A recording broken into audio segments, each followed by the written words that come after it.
Good morning, good afternoon, good evening, good whatever the time of the day is where you are right now. This is Security Officer Reacts, and today we're reacting to Ryan Rampage, alleged child predator Patrick Wallace first hearing. This is one of those interesting ones. Definitely not auditing a site, but an actual person. Now, I don't believe this is one of those predator sting videos.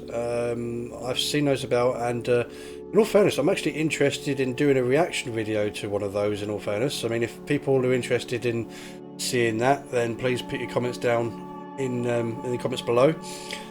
Would you be interested in me covering sexual predator stings? I mean, it's technically not social auditor videos as such, but it's public photography, I guess. But yeah, anyway, let's go on to this one and see how this one pans out, shall we?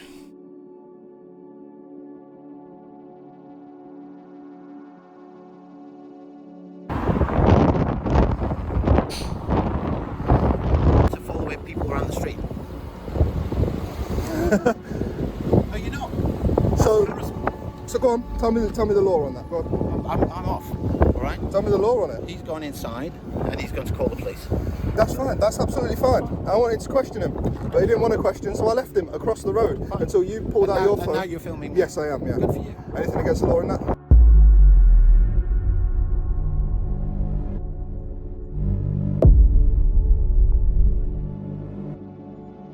Rampage.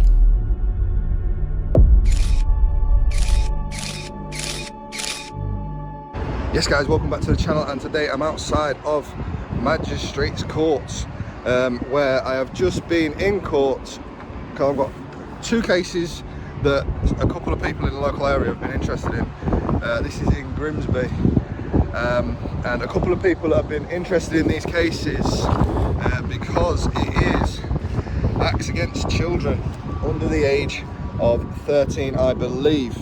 Now the public information is, I'm just waiting for the guy to actually come out of court that was questioned on this. I didn't manage to hear his plea because I don't know if they was putting in a pre-plea because I did miss that whilst entering the court. So the charges are adult attempt to engage in sexual communications with a child, adult attempted to engage in sexual communication with a child again, attempt to cause incite a girl under 13 to engage in sexual activity, penetration. He's breached a SHPO order, foreign travel order, attempt to breach SHPO order. So it seems like he's already got an SHPO order, which, if we read up exactly what the SHPO order is, let's just do that so I'm not wrong here. SHP sugar PO.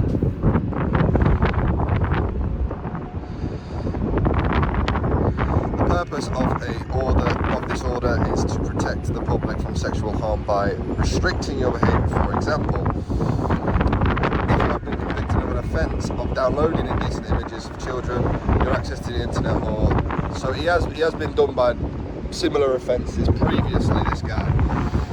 The name is, let's just get the name, Patrick Wallace. This was the first hearing. The next hearing is on Crown Court, 27th of September, 10 o'clock. He's been asked to turn up around 9:30. He's been released on unconditional bail. Bearing in mind, he has already got a SHPO order and all of the above. So apparently he's blown all that. He's breached it, there's more breaches. So one is in sexual activity / penetration, and the other one is sexual activity, no penetration, attempt to incite a girl 13 to 15 to engage in sexual activity. Offender is over 18, and that one was penetration as well. So 2 penetration attempts, 1 non-penetration attempt for sexual activity. I'm currently waiting for the guy to come out of court. I have got another case later. I will do my best to get that one as well. That one is a case of to cause, incite a girl 13 to engage in sexual activity, no penetration, times 2, times 3, times 4, times 5. Times 5 on that case. So he's a repeat offender then? Press / publication restrictions apply to this case. So I don't know what I can publicise, because even though all of that I've just said is in the public domain anyway, I will be checking, making sure before uploading, before making a full report on this. I will try and find pictures of the guy if he does not come out of court. I will try and get more information about the subjects. But yeah, just going to wait for him to come out of court now, see if he's got anything to say to the press. There's a couple of people want some answers, and I'm not sure whether they're families of the girls involved or what, but a couple of people have seen this court case go into court today, know that this is a first hearing, so I'm going to follow each court case through. Yeah, so at first I was coming here with the attitude of, why is it turning up at magistrates? It's just because first hearing. It's now being sent to Crown Court. It's a serious charge, serious offence. So it's been sent to Crown Court, and my understanding is correct. I could be wrong on this one. If you've committed any kind of offence that could potentially have a custodial sentence for longer than 12 months, you still need to go to the magistrates' courts first to get your pre-hearing, and if they obviously if they've got enough evidence, enough of a reason to say that there's probably a good chance that you can get convicted of this, you won't get convicted there and then. They will just turn around and say that we're just going to hand this over to the Crown prosecution, so that you then have to go to your proper hearing at the Crown Court, because I believe the magistrates can only hand out sentences of up to a year in prison. Anything longer than a year is held by the Crown Court, or if it's like a massive case, the Old Bailey. But yeah, regardless of what you've done, I think you do have to go to the magistrates' court first, so that they can put down all the information, all the evidence, and anything like that, and your plea. And obviously, based on that, if they think that the sentence warrants anything longer than a year, they will obviously send you over to the Crown Court to then have your proper case with the barristers, with the wigs, and all that sort of thing. I don't think magistrates have the wigs. They just wear normal formal business attire, suits, that sort of thing. And after that, it's down to the Crown Court to literally either give you a year to life, depending on what the severity of the crime is. I could be wrong. I do think that's how it works, though. Patrick, no, Patrick. No, we won't. No, we won't. No, we won't. Don't try anything now. I'm telling you now, mate. I'll snip the stings. You want to go to the floor? Let's go down. Get off me! Again, right? Why are you talking to children? Let's be calm and sensible. You have, Paddy. I've shown you the pictures of the 2 children I've got. You can't remember. I can't remember stuff. I can't remember my child, and I can't remember All this crap all over you now because of this bloody messing about, eh? We don't. Oh, you put me straight in the face on the floor. Mate, Yeah, because you kicked him, Paddy. You've assaulted me. I'm bleeding. You kicked me. You assaulted him. Thanks to me. I think it's thanks to yourself. So it's just left court. We're going to go see if we can speak to him. I've been asked not to walk on the premises. There he is. First hearing at Magistrates Court. Nice to see that he's dressed up for a court appearance. That's really not going to go down very well at all. Couldn't even get a fucking suit to wear. End of the day, what you wear doesn't necessarily sway the sentence that you're going to get, or the judges aren't just going to turn around and say, oh, look at him, he's a snappy dress, so let's let him off. But it does really help in your kind of image of them, your first impressions, if you actually make an effort and dress up decently for court. I mean, turning up like you're part of a gang shows that you've got no respect for the court or yourself, really, to be fair. I mean, like I said, it's not going to make any changes on the outcome, but seriously, make an effort, for God's sake. You know, your life is literally in the hands of the court, and regardless of what evidence they've got against you and all the rest of it, at least have some self-respect. This is the guy. He's going to try and cross the road now to try and avoid me.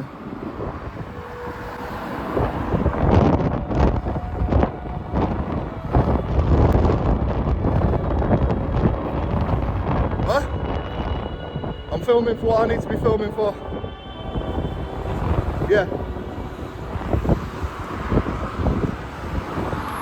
You see there, he walks away. I don't think he wants to comment on anything today. He's going to go run straight over to the police. But this is him. Yeah, come on.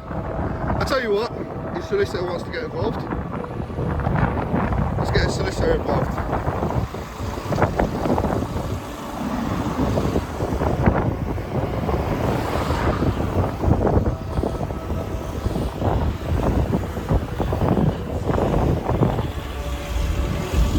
Excuse me, Squire.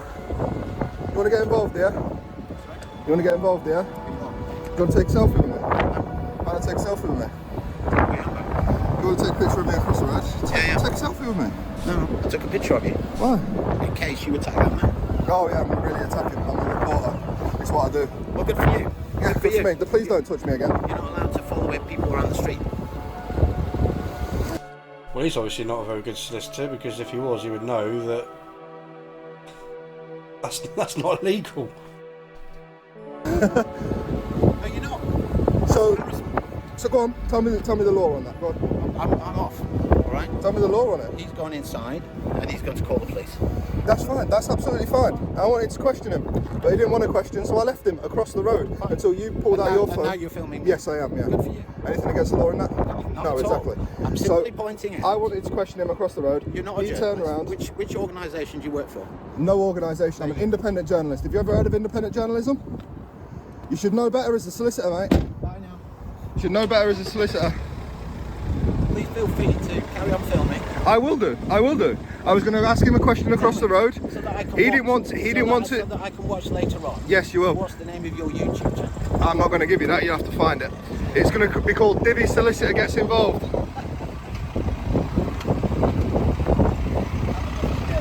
And you. There we go, guys. So he wants to talk about people following people. So, when you get journalists that chase people down, you know, to take pictures of them, you know, like the paparazzi, or again, if it's a case of, doesn't really matter whether it's a celebrity or a member of the public, if they're committed an offence or whatever, you always see it outside courthouses where you get all the journalists out there trying to chase the person down to take pictures or to ask them questions. If, you know, journalists, paparazzi, they follow the same laws that everybody else follows when it comes to public photography. You know, and if they want to ask questions, there's nothing stopping them from doing that, because if it was against the law, then you would have no journalists in the street with cameras. You would have nobody trying to, you know, oh, what did you plead? What did you plead? You know, are you sorry? Are you know what I mean? You see it all the time on the news where you hear all the journalists shouting out to the person when they got the big fucking towel over their head, trying not to be identified and stuff. You hear them all shouting it all about. It's exactly the same thing. Although Ryan here, he wasn't shouting, he wasn't being threatening. He was at least 20 feet away from him initially once he crossed the road. I mean, he was a little bit closer when they was on the other side of the road. But he wasn't like getting right up in his face and trying to get video or anything like that. I mean, matey had a baseball cap on and a hoodie on, making a kind of an attempt to kind of hide his identity. But Ryan wasn't getting right in his face. He was keeping his distance, and he was asking questions. I mean, his voice was a little bit up, but that wasn't because he was shouting. It was because you can clearly see in the video, or hear in the video, that it sounds like a very windy day. So therefore, you need to kind of raise your voice a little bit to combat the wind. So he wasn't being abusive. He wasn't being threatening. He wasn't making any threats of violence or anything like that. He was literally asking him questions, and not many, to be fair. So you can't really constitute that as being harassment. Matey walked away, he didn't want to answer any questions, and he walked off. But he's in a public place and he's filming. No different than a paparazzi or a journalist. At the end of the day, I was going to try and speak to him across the road, see if he wanted to make any contacts, any reference on it. But then the solicitor decided to pull out of his camera, so that's when I came back across the road to film the solicitor. So all I was going to do is ask him what was going on. You know what I mean? See if he wanted to make any comment on it. He obviously doesn't want to make any comment of it. He turned around and walked away, and I was going to leave him. But the solicitor had to get involved. The solicitor had to get involved. Guys, I'm going to make sure I get the rightful information of what I can post on this video, what I can upload, the information I can upload during this court case. At the end of the day, if there's any kind of public information that's available on the website that gives his name and all that sort of thing, you can say his name.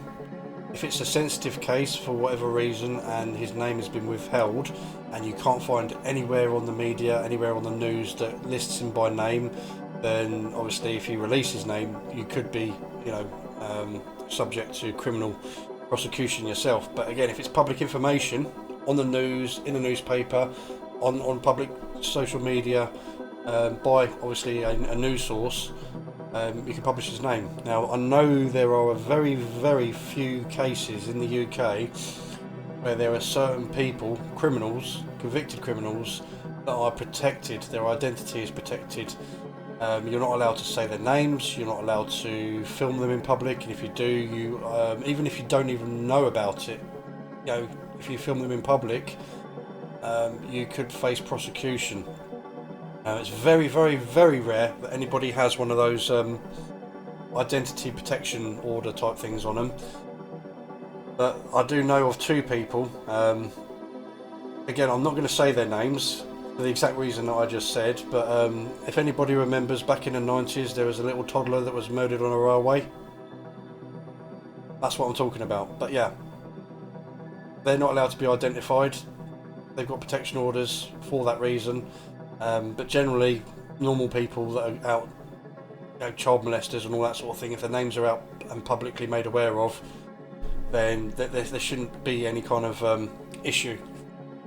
I mean, the only problem that I personally have is when people go after people and get them on camera, say their name before they've been charged and convicted, because I find that can be very, very damaging indeed.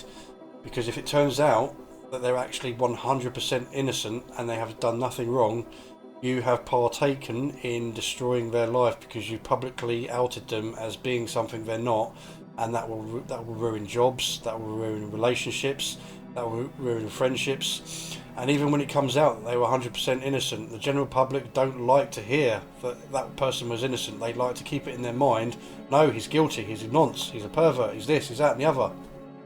And it's like the damage has already been done, and rumours don't stop. They continue on and on for years. And obviously in that situation, I don't agree when people give out someone's name before they've been formally charged or convicted, because again, that is extremely damaging. Always wait until afterwards. I mean, in this case it's slightly different because he's already got previous charges against him already that have, are in place. So this guy isn't necessarily innocent. I know this is a pre-trial hearing, but this guy has already got a number of charges against him for doing noncy things. So it's a little bit different than somebody that's completely clean with no criminal record and all that, having to face something like that. Again, if If they're completely new and they've got no criminal record and they haven't been found guilty of anything, I do think that's I'm not 100% behind that. I just think that the court case follow out and see the outcome first before you start announcing names and things like that. But again, unfortunately, if their names are already in the paper before, I do think that there should be laws changed for that. That at the end of the day, you shouldn't be able to give people's names until they've been charged, but sometimes the law just doesn't prevent that at all, and you'll see it all over the newspapers. It is what it is.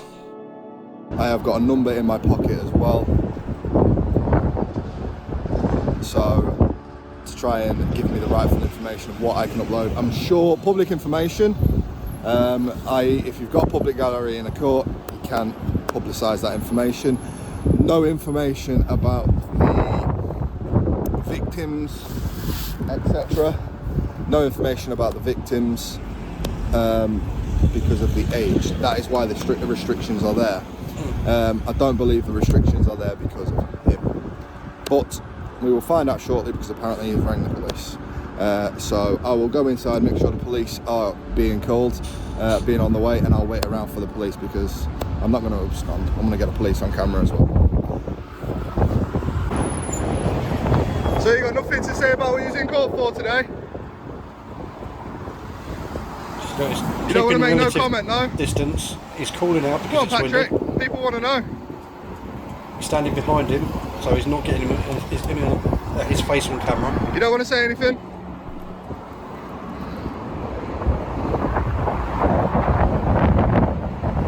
He wants to make no comment, guys. He wants to make no comment. I'm going to go speak to the usher anyway, and see what specifics are actually withdrawn from this case. Here's an interesting one. This is just a little calling out to everybody.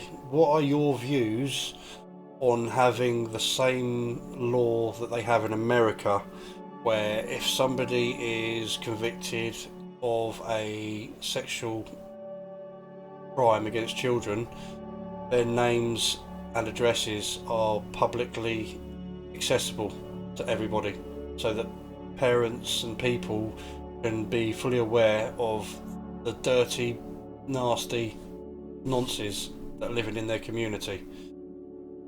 I know that in some states in America, if a convicted child sex offender moves to a new location, they obviously have to let the police know, and they obviously update their database for public viewing.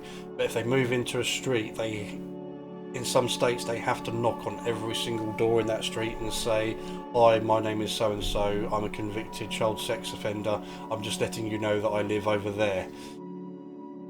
And as you could probably imagine, that probably goes down like a lead balloon, but in some states it's a legal requirement. Now obviously over here we don't have that law. Obviously if they're convicted, it says who they are, it says their name, but once they come out of prison, they're not allowed to tell you where they live. Now here comes the dodgy debate. Do you believe that we should know who we have living around us, living around our kids? And do you think that the British public would be responsible with that power, having that information? Do you think that people would be grown up enough not to roll up a vigilante mob and just go around and just trash someone's house? Because I think that's one of the reasons why that's not allowed over here, because we can't have nice things, because we can't be trusted with certain information like that, because as soon as you know that there's a bunch of nonces that live around the corner from you, you're just going to stir up a lynch mob, go around there, trash his house, spray his house, commit criminal damage in a sense. I know that sounds like, but he's a nonce. At the end of the day, the law's the law. You go around his house and spray his house, that's criminal damage. You put a brick through his window, that's criminal damage. You go in there and batter him, that's assault. So I know that, but he's a nonce though. He's what he's done's far worse. Yeah, totally, I get it, I agree with it, I completely agree. But do you think the British public would be responsible to have that power? Or do you think we should keep it as it is? Put your comments down there below. Tell me what you think. with this guy and letting him know how to get hold of it. I'm going to go back up to the courts now to speak to the usher. So I won't be able to record that because I can't record inside the courts. But I'll let you know what she says Oh, my dog wants to be in the camera. about this, what the restrictions are with this case. And then I'll be back again later on at 2 o'clock if the case is in, because apparently it's not on their list, but it's actually on the courts list. So let me check with the usher. And the next case, I am going to do the full court, thing. So first hearing, and the rest of the court case, all in one video. So make sure you smash the like on this one, guys. And I will follow up that court case. I will take my time with it. I will make sure I get the rightful information across to you guys. What happens, how it happens. It's more of an intricate case with this one. I'm not going to release too much on this video, but the next one is more of an intricate case. Obviously, Patrick Wallace, he's been done for it and done for it and done for it. Exposed. He's just a repeat offender. He's already spent 18 months in prison, whereas the next one is sort of a very different situation.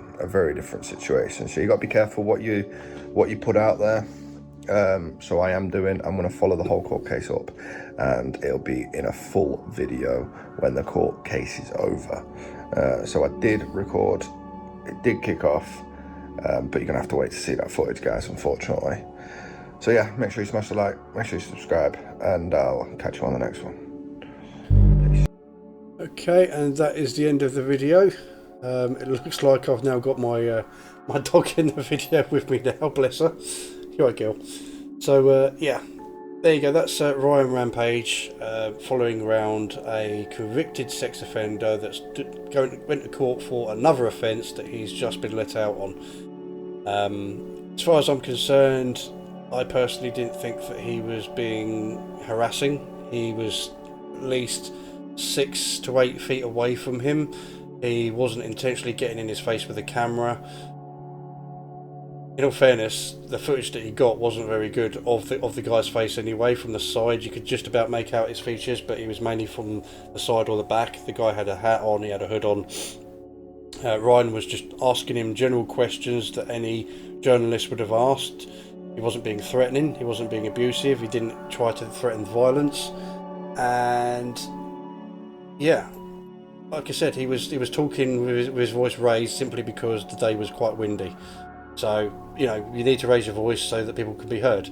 The guy didn't want to talk, and yeah, that is the video. So yeah, do you think I should start doing reactions to sexual predator stings? And what do you think about public information being available to the British public about sex offenders, where they live and their names? Comments down below. I will link the original video down below as well. If you want to go watch his channel, please go give him a like, go give him a subscribe, and do the same to me.